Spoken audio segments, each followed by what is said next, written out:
Okay, level 3. And I'm saying level 3. There are 12 types of levels.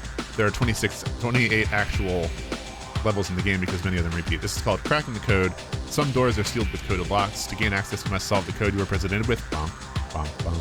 These codes take the form of one odd one out puzzles. There are 4 of these on each door. The 4 puzzles, blah, blah, blah, blah. There's also an implicit time limit in that Jobe, as Big Red the Lawnmower, will mow you down if you take too long, but it doesn't really warn you about that till it's too late. I'm actually made some of these wrong because I want to show some of the warning things that you get if you press the wrong one. Bah. Oh, also I would like to highlight the game's apparent fetish with pressing buttons with extended fingers. Not like poking, but like a very dainty sort of laying a finger on something. This happens a lot throughout the game and somewhat in the movie. Not terribly in the movie. No, alright, listen carefully because you can never tell what he's saying. Angelo's correct. But we tolerate them here as long as they perform.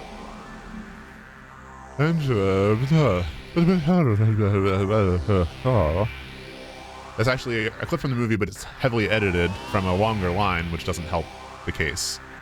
It is, Angelo's, like all brilliant types, erratic, but we tolerate that here at the shop as long as they perform. So, I mean, you can tell what it is in the movie. The next one is also from a line. It's, the line is precisely why we feel it's time for you to begin guiding his efforts in a specific direction. I just use clips from the movie to kind of illustrate things that the characters might be saying in the game, I guess. Listen carefully, and then I'll actually get it right.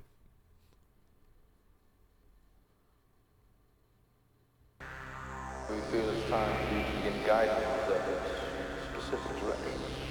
But when you're playing the game, it just sounds like an ominous... Like, you know it's a threat and it's bad, but you have no idea what it's actually saying. So, let's see what we have here for the puzzle.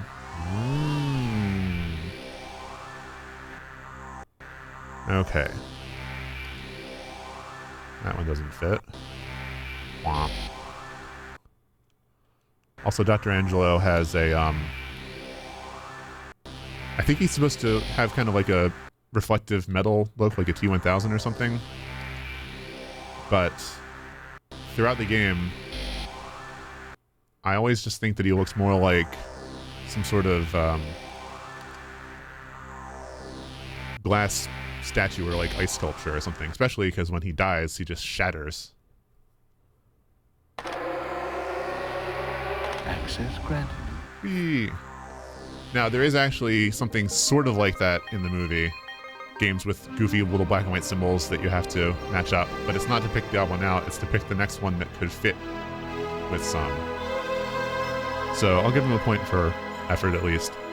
This level is just stupid. It's called Tune In. It's basically a Simon keyboard thing. Bum, bum, bum, bum. There are only a couple actual tunes that you have to replicate. Where's my cursor?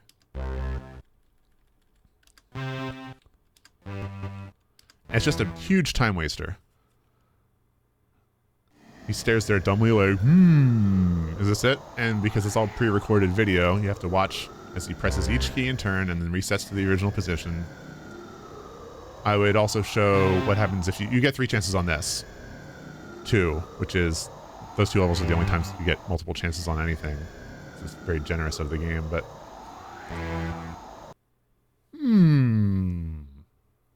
Is that it? But it's just so boring waiting for it to go, and all it does is flash the, Access granted. the director of the shop at you, and, like, he flashes his eyes. Kind of stupid. Enjoy the music here in level 5 called Path to Freedom. You are on a pillar at one side of a circuit board. 3 tracks lead away from you, 1 to safety and 2 to an electrical death. To cross the circuit board safely, you will have to study the layout and components carefully. Use your controls to move around the circuit board for a closer look.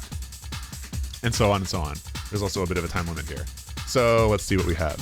This one's pretty simple. It's the middle track.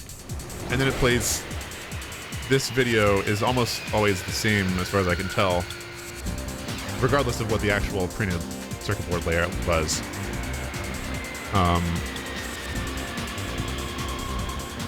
Some of them reuse the same layout but flipped backwards. So that little ENN that shows up has a backward E in it. After it does this little sort of neutral flyover in music, it fades and then comes back up again as either the success music or the horrible death music as you go to the other thing. But here it's the success music, so job well done. I will admit that I've gotten some of these wrong in the past, and you never know if you might just have accidentally traced something wrong with your fingers, so it is actually a minor relief when the happy music starts up. Now, after this clip, you would think that level 6 would come up, but no, it's going to be Ledge of Darkness. No. Yeah? You're not the lawnmower man. Wow. Get ready. Really like this music too. Jump. Now, here are the pillars, right? You jump at the stupidest times, like you wouldn't have naturally jumped at that time, because you'd be landing as it goes away from you. It gives you no clue as to what the actual timing is, except for this tiny little bit of jump. Jump. You're actually supposed to jump when it's closest to you, which took me a while to figure out. Sometimes I was trying to determine on later iterations of this where it's much harder if it's based on, not based on, but it could be predicted by the beat of the music or something else. But it's also, when you press the wrong button, it immediately switches to the death animation for the type of pillar that you're on. And you'll notice there are no cues now. But it's actually the same layout from the first level. It just like suddenly stops, the music becomes very quiet and then plays like a little whistle tune. And then you go into a ridiculous protracted death sequence as you jump at the wrong time and you like helplessly fall to your death and you go, ah! It's actually kind of funny if you're not trying to beat the game in the 3 tries that you have. I'm going to assemble some sort of montage of amusing deaths in Lawnmower Man. Here's level 6 now. This intro can be skipped, but I'm going to play it just the once. If you haven't been noticing that all the game audio is in the left channel and I'm only in the right, then you might wish to, at some point, rewatch this with only the game audio to get the full musical experience, because I really enjoy it. I'll talk more about Ledge of Darkness as it goes along. This is called Access Denied. To open the sealed door in front of you, you must guide a robot around a hidden room, collecting door keys as it goes.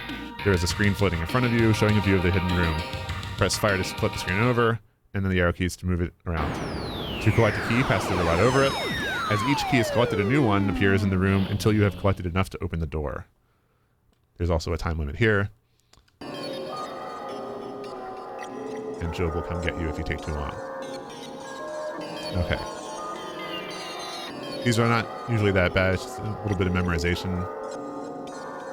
Also, watch the little animation as the screen moves. When it flips around one way, which you'll get a chance to look at later,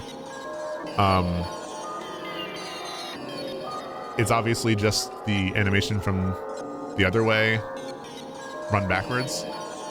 So it has a weird sort of unnatural look to it. It reminds me very much of part of the end credits of Clarissa Explains It All, when they run the opening sequence backward and the parents kind of look at their names but backward. So it's not the way that you would normally move your head around. Anyway, now there's only one key to collect here, and if you don't know that the level is going to show up later with 3 keys, then you just are infuriated that Manuel's been lying to you this whole time with these pillars that never appear in Ledge of Darkness and multiple keys here. Kind of ridiculous. We're going to get ready for another second look at a level coming up.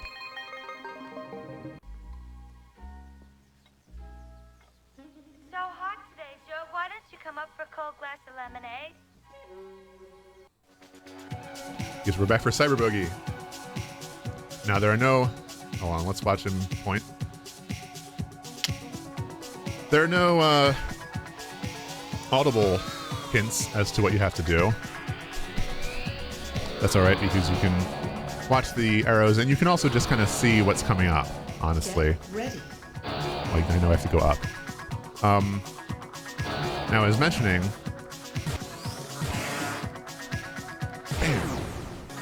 that there are some things that are not simply press X to not die. There are a couple of choices that you can make in the game. And almost all of the choices that aren't in just puzzle levels revolve around these spiky balls that you might have seen in the first type of level. They're called decryption units, and I didn't go into the backstory of the game. Jobe has placed Peter and Carla in, the manual describes it more, it's stasis spheres or something, which will decay unless enough decryption units are found to unlock them. That's what these things are. And you actually do not have to jump to collect them in the Ledge of Darkness levels. And the game will just branch to a version where you don't jump. And that's fine. You won't die. But you're not collecting enough. And eventually Peter and Carla will die. I'll describe that as I get to level 7 coming up. But here in this second iteration of Cyber Bogey, you'll notice that I turned into a multiple opening section to one that actually had the decryption unit, spiky ball.